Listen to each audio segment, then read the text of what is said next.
Hi சுட்டீஸ், எல்லோரும் எப்படி இருக்கீங்க? இன்றைக்கி ஒரு கதை பார்க்கலாம்.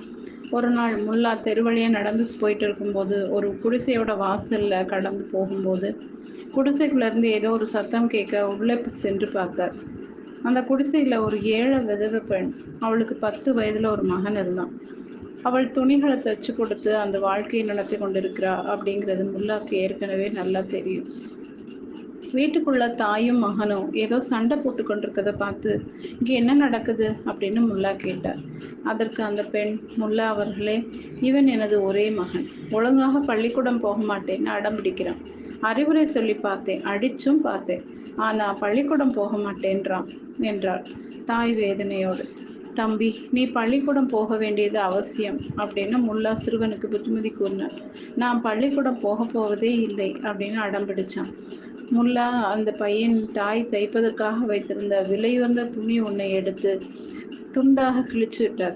அதை கண்டு தாயும் மகனும் அதிர்ச்சியும் திகைப்பும் அடைந்தாங்க.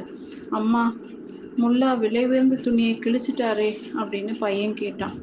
பள்ளிக்கூடம் போகாததால் உன் எதிர்கால வாழ்க்கையே பாழாக்கும் போது இந்த விலையுயர்ந்த துணி பாழானது பெரிய விஷயமா அப்படின்னு முல்லா கேட்டார். இந்த சொற்கள் அவன் மனசுல பெரிய மாறுதலை உண்டாக்கிச்சு. உடனே புத்தகங்களை எடுத்துக்கொண்டு பள்ளிக்கு புறப்பட்டு போயிட்டான்.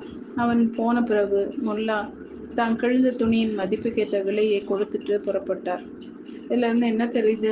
சொல்லும் விதத்தை மாற்றினால் நிச்சயம் மனதில் ஒரு மாற்றம் நிகழும்.